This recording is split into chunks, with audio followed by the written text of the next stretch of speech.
hi, I'm Emily, and we have Tom Conway behind the scenes as our producer.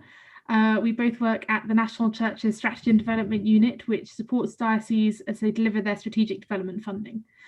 We've been talking to a range of people from different sorts of projects over the last few weeks to hear the stories of what this funding is supporting in churches across the country. Welcome to our 6th SDF Stories webinar to those of you just joining. Last week, we spoke to Tim Montgomery, Neil Cook and Jess Rustling from the Transforming Wigan project. And that video is now available to watch on YouTube. Just search SDF Stories on YouTube and it should come up. Today, we're hearing from Liz Dumain, who headed up Birmingham Diocese Growing Younger project, which aimed to increase engagement with children and families across the diocese. There'll be a Q&A at the end, so please just submit your questions throughout via the Q&A button, and Tom will field those questions and feed them in at the end. So do please ask any questions you might have. And this episode will be recorded and available on YouTube afterwards. Liz, do you want to say hi and a bit about yourself?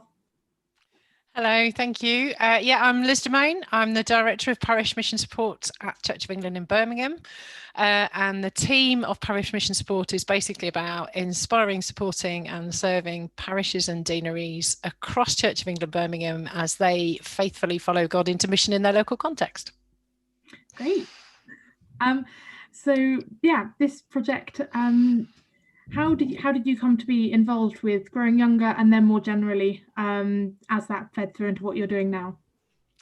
So I've been with the diocese for about 5 years. I joined in a role that was created by the original Growing Younger SDF funding that we're going to talk about, and that's called Growing Younger.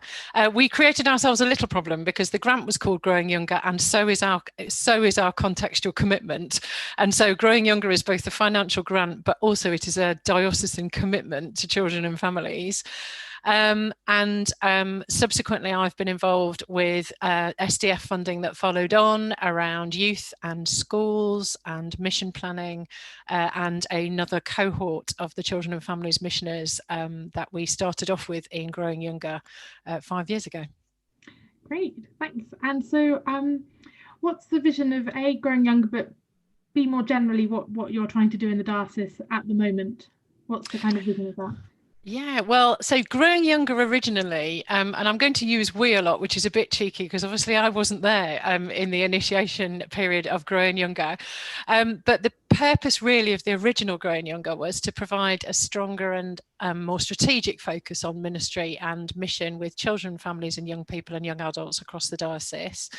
The original SDF Growing Younger grant was about seeing around 1,000 disciples added to the worshipping community, infusing missional focus, raising the temperature on mission and ministry with children, young people and families. And the original SDF grant sought to invest in 46 out of 151 parishes. And the original Growing Younger SDF really then started a rolling ball of applications. So following that, in 2017, we received money for a youth project to create 50 new expressions of youth work across the diocese with training and encouragement for volunteers in local contexts, to start a schools project to increase the links between parishes and their local schools, and also to enable children in a school to have a spiritual experience, which then the children and their families would follow through by becoming connected to missional communities in their local churches. And then that was followed by People and Places a year later, which is about a whole scale change around mission and ministry and leadership across the diocese. And in that is a stream of mission planning. And most recently, we have received a grant for a second cohort of children and families missioners. So it's all going on. Yeah, that's quite a scheme, quite a vision. So can you just tell us a bit as well about Birmingham and the kind of context that you're working in? Yeah, for sure. So Birmingham and Birmingham Diocese covers Birmingham City, bits of North Warwickshire, and a little bit of Worcestershire. So when we talk about Birmingham, people probably have an urban vision and a city vision in their head, and that is the majority of Birmingham Diocese. But we also have pockets of incredibly rural mission and ministry. It's super diverse. We are young. and the area is kind of pocketed. So there is urban, rural, affluent, deprived, but not in equal measure. 45% of the parishes in the diocese are in the 10 most deprived in the country. And churches are under-resourced, but generous. So we have the lowest ratio of paid clergy to population in the country, and 60% of our parishes have an annual unrestricted income of less than £100,000.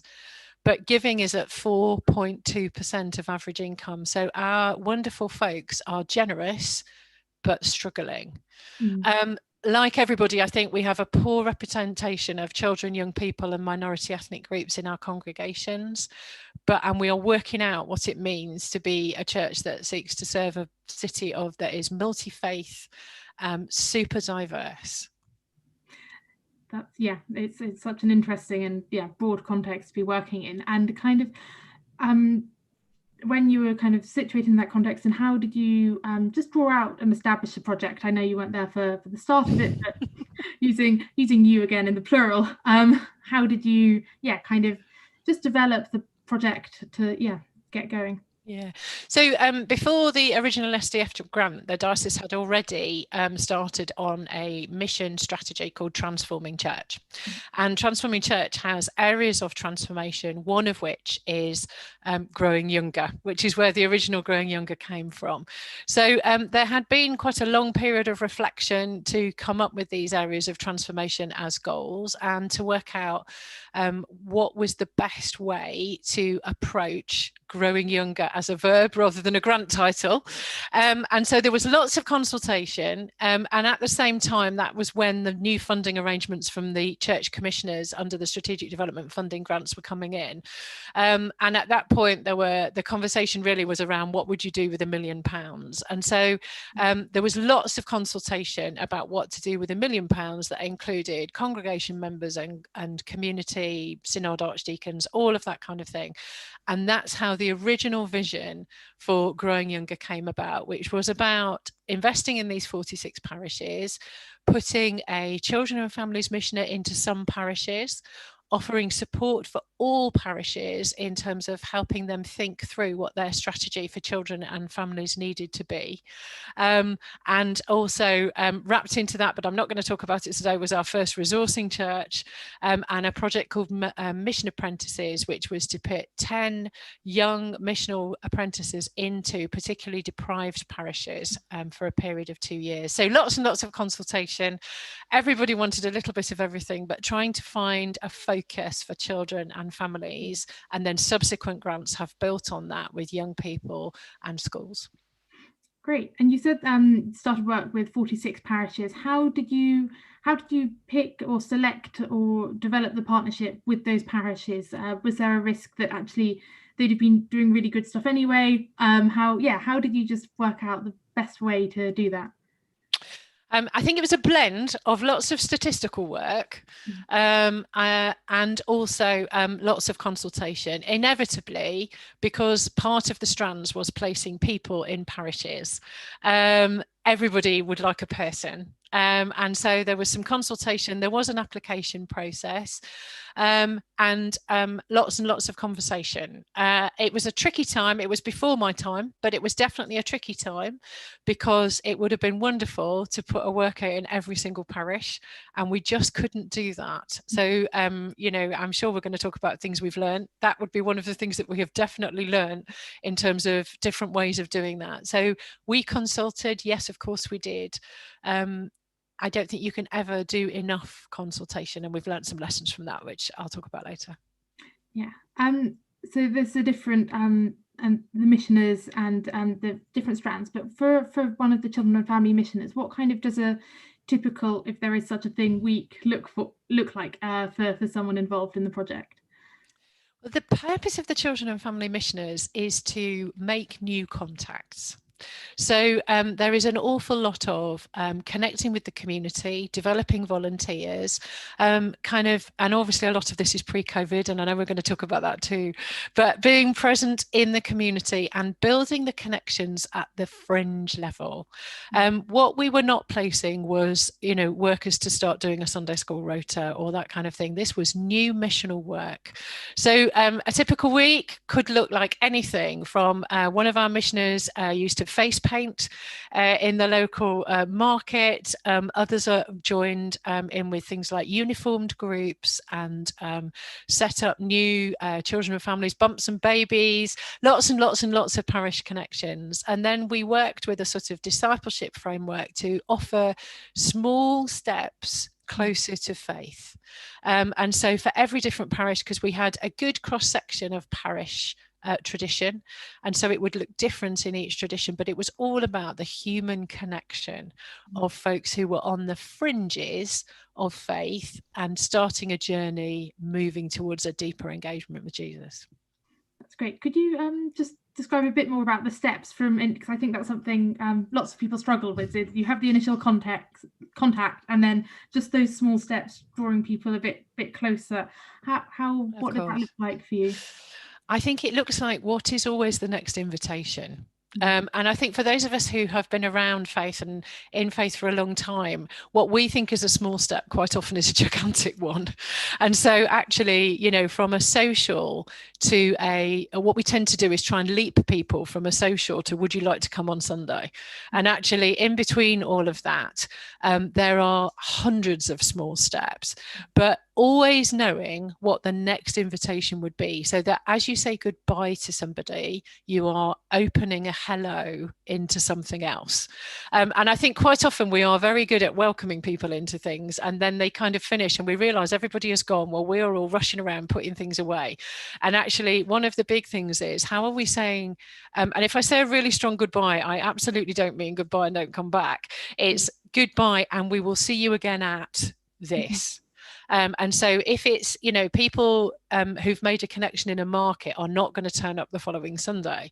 And so actually, if we're seeing somebody for that, it's see you next week. Or, and then perhaps you get somebody having their face painted in the market week after week, and then there is an invitation to a coffee drop in, or these tiny, tiny, tiny relational connections are really important, and keeping the steps really small are really important, because we underestimate the enormous steps. And it's again, it's a bit like in those days when we could more easily do in-building services. We invite people to an in-building service and we don't realize what a giant leap it is for somebody to stay for coffee afterwards, because we are used to staying for coffee afterwards. And so putting in these tiny little, and also being driven by what is the step that person wants to take, rather than the step that the grid that we perhaps have in the back of our head about what they ought to be doing.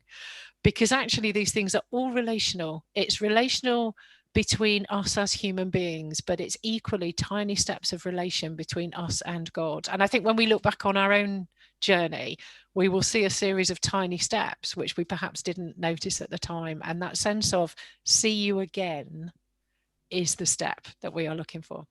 Thank you. Yeah, I think that's so helpful and such a good way of describing it, the tiny steps, both between sort of people and relationship, but also between us and God. I think that's really helpful. Thank you. So I think we've talked a bit about the work in parishes, and what have you found just enables more change in parishes aiming to work with children? Like, what is the bigger leverage, mindset or resources? Are both of those important, mindset or resources, one or the other? Kind of, yeah. What? Of course, I'm going to be the good Anglican and say both and. But genuinely, I think they go hand in hand. I think there has to be a deep commitment to change. And I think a commitment to change is one of those things, I think, that for all of us, it's really easy to say we are committed to change. But actually, we need to be committed both to change and to the cost of change. Because wherever we are, wherever we find ourselves, change costs us. And change is always a comfortable concept to talk about if we're talking about something that somebody else has to change. When it's us that has to change, I think it's harder, and it challenges things that we hold dear. And some of those things will be things that we know we hold dear, and others are things that we only discover how important they are to us when they need to change. And so I think resources are way more than pounds. Resources are, what does the community themselves bring? What does the change need to be to connect with what the community needs us to be as church, as much as what do we need to do? And so absolutely hand in hand, but a real honest dialogue about the fact that the desire to change will cost us and it will be painful for all of us is really important. And I think the greatest commitment we get is when people say, we know we want to do this, but also we know there are bits of this that we don't want to do, but we know God is calling us to do it. And so that honesty in commitment to change, I think, is the most important thing. And also we need to be ready to change, because quite often we will talk about our parishes needing to change, or, this church needs to change, but actually we need to change as a body and a body of individuals. And we need to understand that's not always easy. Yeah, thank you. And it's not always easy. What are some of the obstacles that you faced in this kind of ministry? I think in terms of obstacles, in terms of change, is that discovery of how deep things run. Mm-hmm. And so, I know in my own faith journey, there are things that I know have been so important to me that I can make the assumption they will be important to everyone. And so when I am called to let those go for the greater good, it can be hard. And I think helping people walk that journey is a big one. I think the sense of culture change takes a long time. Growing Younger was a 3-year grant to change culture. And actually, you don't have to read much theory about culture change to know it takes a lot longer than that. And what Growing Younger was a grassroots work that started to bring leverage for change, and the fruit will come in time. Growing Younger in a way has only just begun. We've spent all the money and the grant has come to an end, but actually the fruit of Growing Younger is going to come in the next 10, possibly even 20 years. I think we learn a lot about culture change in terms of reporting and monitoring. The appointment of a program manager was really important for us. Our program manager came in about halfway through Growing Younger, and that was a wonderful moment as we learned and grew together. There is no doubt in terms of recently, of course, COVID has provided all kinds of opportunities and challenges. And hindsight is a wonderful thing. As we look back, are there things we would have done differently? Of course, but we don't beat ourselves up about those, because they were in the box of things we could not possibly have known when we set out on the journey. Placing children and family missioners in 16 out of the 46 parishes created its own challenges, because some parishes who applied for a CFM but didn't get one were then disappointed, and there was a danger that then what was offered from the rest of the programme might feel like it wasn't the first choice. And how we navigated our way through that, we learned a lot. We learned a lot about, I think, you come into a situation thinking that the way to move forward is to create a strategy and then to put the strategy into action. With a lot of our parishes, we realised that what we needed to do was work with them on a small piece of practical change that raised their belief and their expectation about what the future could hold, and then you could start talking about a strategy. So actually we flipped that over fairly quickly into Growing Younger. We'd set out with a wonderful programme that we would do lots of strategies, put them into action, and change would happen. And what we realised was actually we needed to work together on a seemingly small change in order then to leverage an expectation for a bigger piece of culture change. And also, I think that sense of always holding growth but not just numerical growth. That growth needs to be as wide as it is deep, and as deep as it is wide, and that groundbreaking and planting seeds takes a long time. Yeah. You mentioned COVID being an obstacle, but also an opportunity. Do you want to tell us a bit more about what you and the parishes you've been working with have been doing during lockdown, and how you've just dealt with that? Yes, I think this season, there is no doubt this season has been a challenge for all of us, hasn't it? I mean, I look back and smile occasionally about the fact that if the Church of England had created a project to get all of our parishes, even just in Birmingham, if we'd created a wonderful parish project in Birmingham to get all of our parishes online and doing digital worship and all of these new things, we'd probably have spent 3 or 4 years consulting on it and thinking about it. And the reality is that our wonderful, faithful parishes managed to get themselves online in about 3 weeks, which was incredible.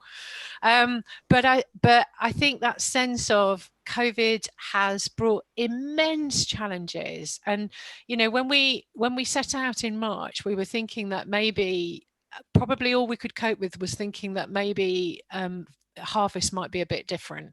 And then we started to be brave about the fact that this term might be a bit different, and oh gosh, Christmas might be a bit different. And, you know, now we're starting to think about what Epiphany and what Easter might look like. And I think there is no doubt this season must prompt us to take seriously the need to redescribe what church looks like in the future.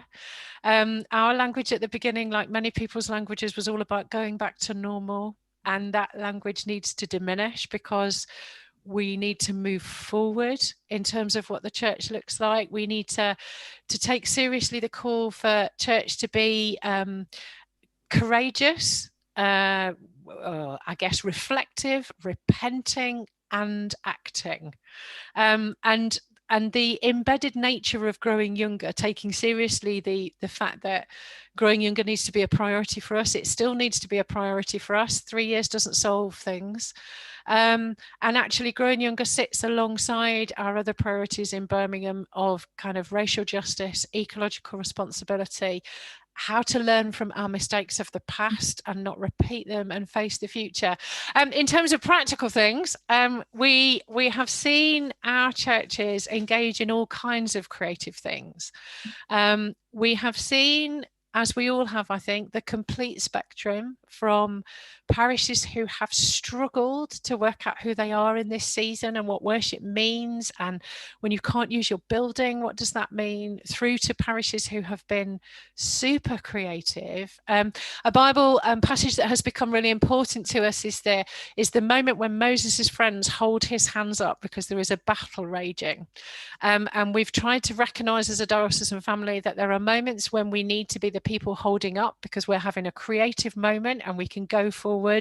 And there are moments when we need to be able to sink to a rock and have others hold up our arms and do that creativity for and with us because the battle rages on. I guess some little stories would be, we recently had an online holiday club where we had over 300 children engaging, which was wonderful. In a couple of weekends' time, we are doing something called Light Trail, where we are encouraging parishes to have 10 homes in their community light their windows up on the theme of hope in the darkness and light in the darkness, because as the hour changes, we think it's going to feel very odd and quite challenging. And so we're going to put some maps out to encourage people in groups of 6, and very careful because a lot of our parishes are in tier 2. So we're going to manage that very carefully, but invite people to walk a light trail and look at the windows and be reminded that there is hope in the darkness.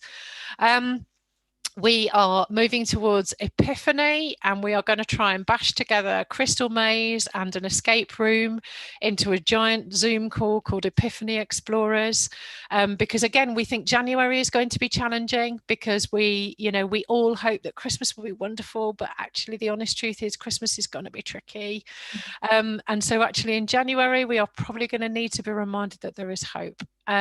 We've seen churches partner with their local schools to do art projects where they have hung them on the railings outside their churches. We have a new forest church launching this week, where one of our parishes has done wonderful things to get that very safely organised into a walk. And so God isn't sleeping. And I think our commitment is that we will follow and watch what he is doing. We will listen to what he is doing. We will listen to each other.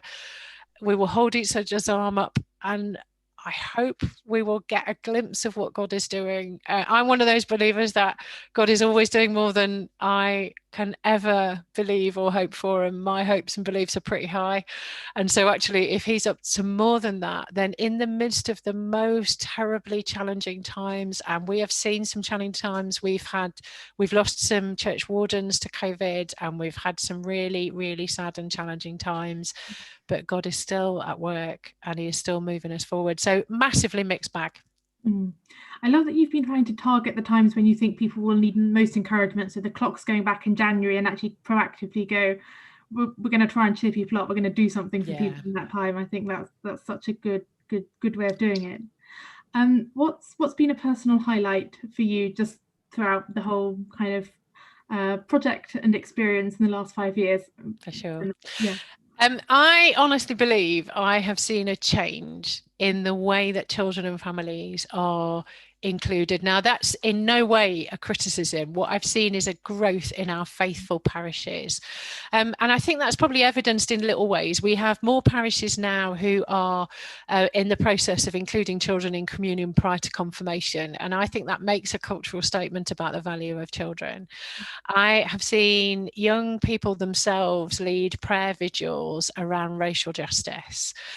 We have a thriving Bishop's Youth Synod, which is a wonderful group of young people who are now starting to plan for a new expression of youth work with the children of clergy across the diocese, and our Youth Synod are going to lead that.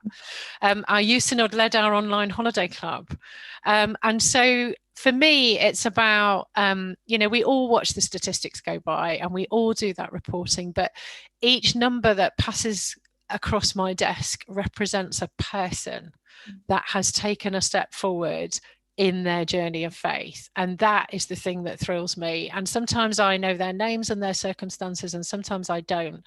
But every number that goes by represents something that is about faith investment for the future. And so that is my highlight. If I'm truly honest, and you're probably getting a flavour of what it's like to be in my team, I believe the greatest highlights are to come yet. And I think one of those will be if we as church take really seriously the fact that we hold out hope at a time when it feels like there is a growing epidemic of hopelessness.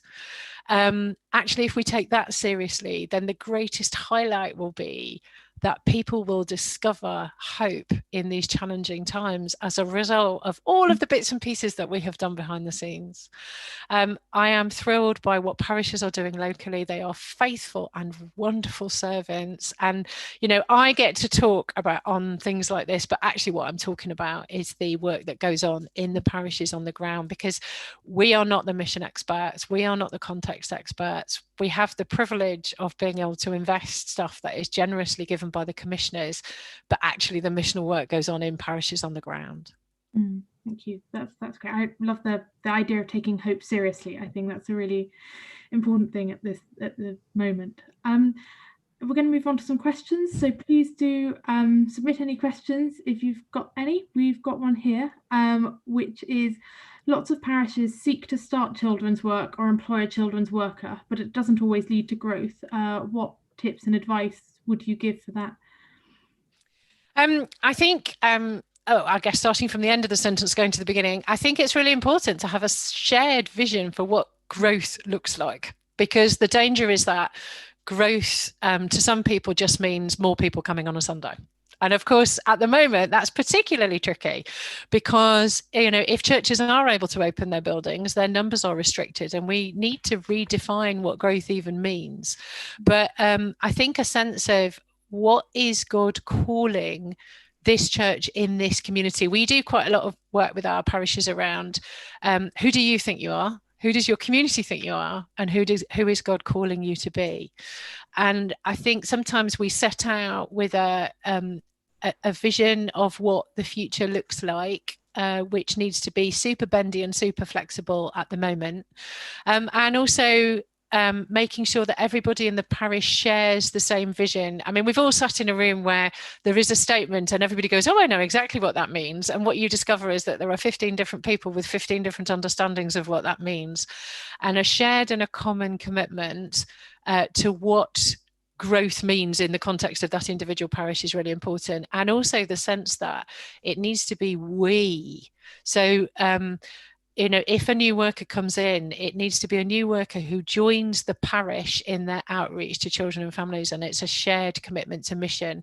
I think sometimes it goes wrong when everybody kind of goes, oh, great, there's an expert, they're going to sort it out.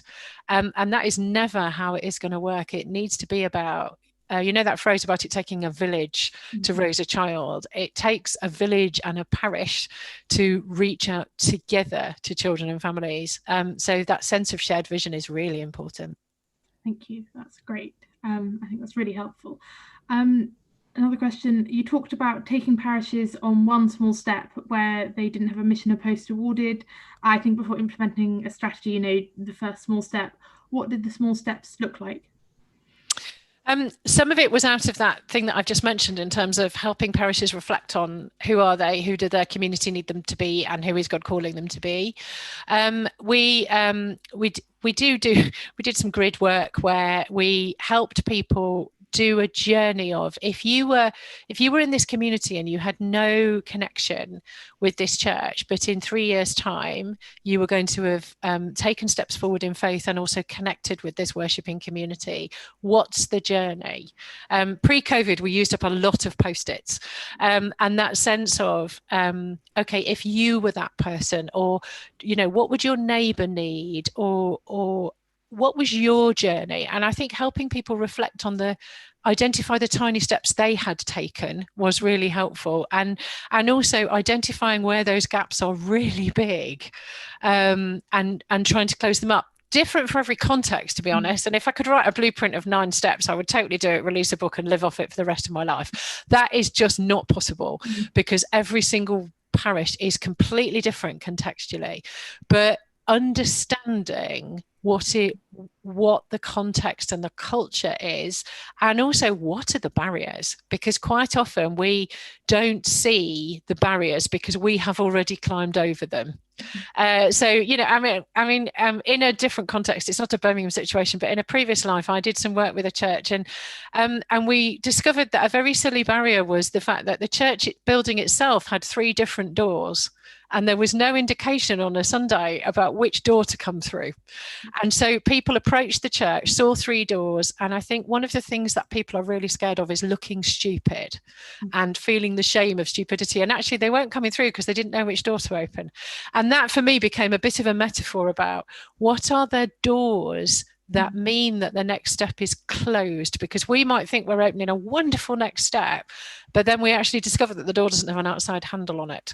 And so helping people reflect on that is so important, and it will be different for every context.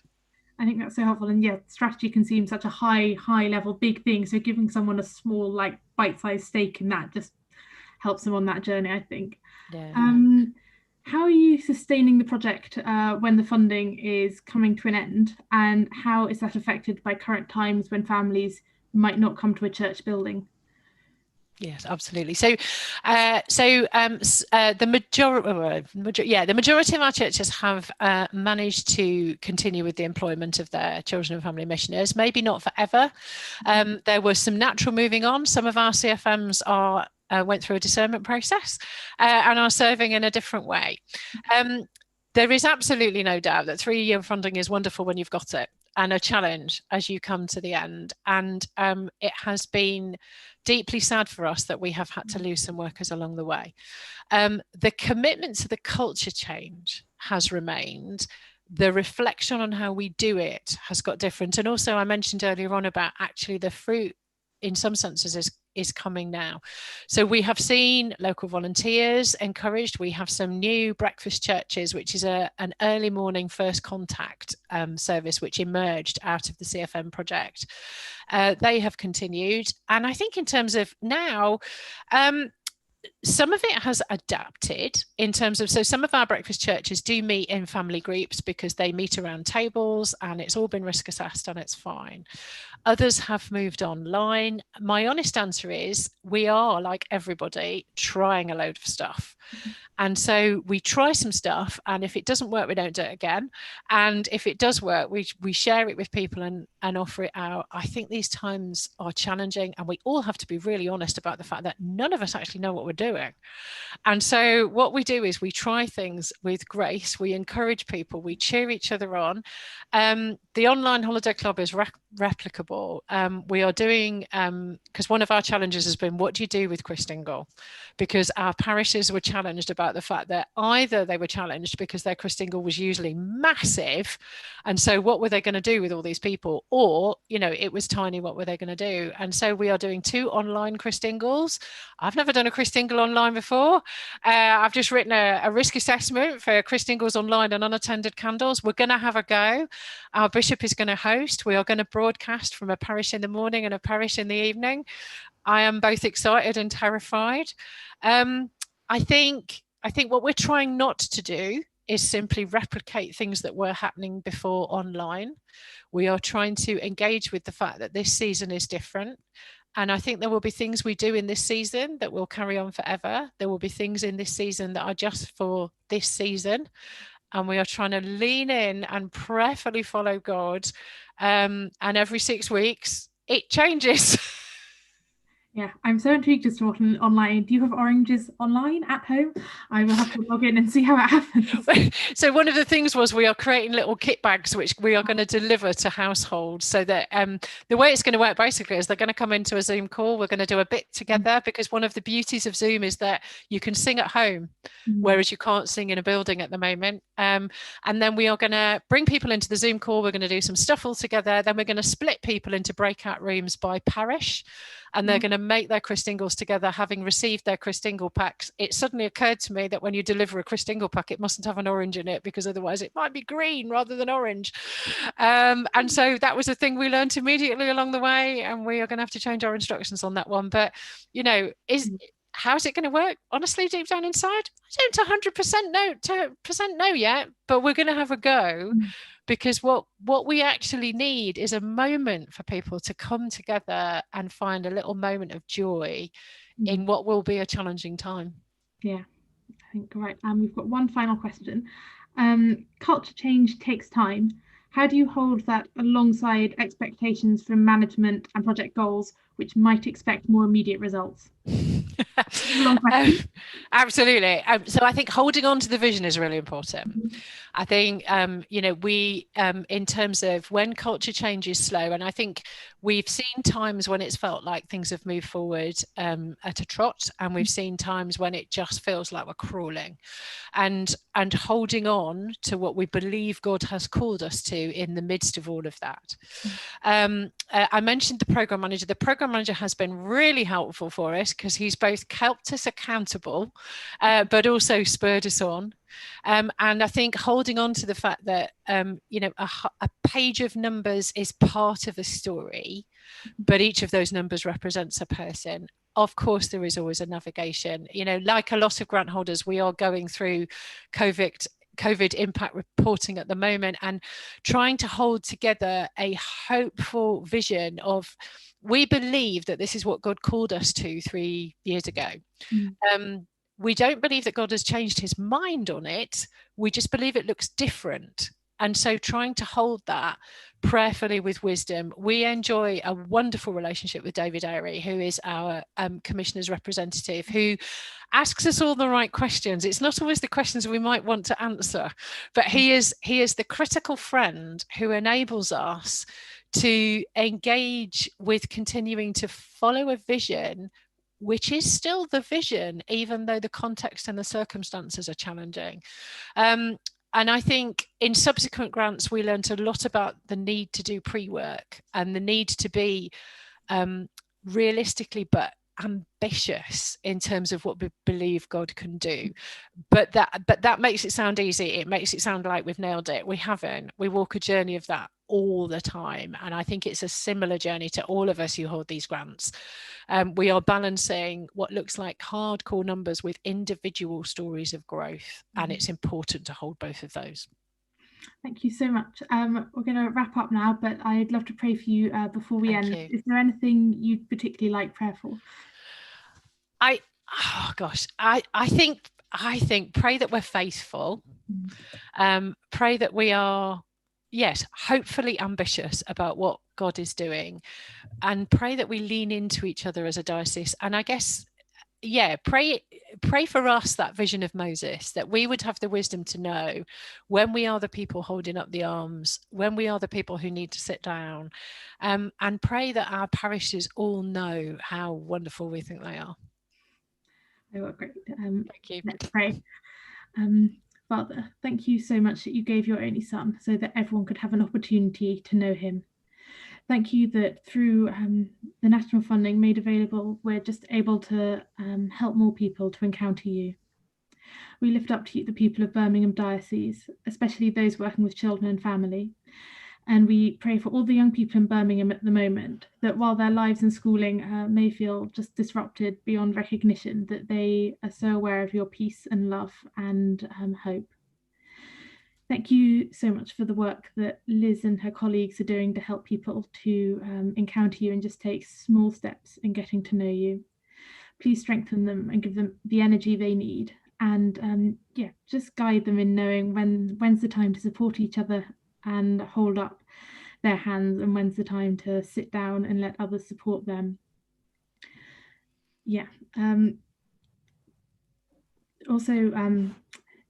Really pray for them in that situation, just that you give them just that real commitment to hope in this time, that everything is up in the air and changing, but that you are allowing them to take small steps forward and just continually assess what may be working, what might be changing, and just give them the energy and hope for that. And help us all here today in whatever roles we do in just helping to advance your kingdom. Amen. Amen. Thank you so much to everyone who joined us today. Sorry if we couldn't answer all of your questions. This was the last in a series of 6 webinars, and they will all be available on YouTube from tomorrow. So please do watch them, share them around anyone you might think might be interested. And also, we'd love to hear any feedback you might have. Do send it in to sdfstories@churchofengland.org. And Liz, thank you so much for joining us today. I really enjoyed everything you had to say and just found it really, really inspirational and encouraging. So I hope everyone else did as well. Thank you very much. Have a great week.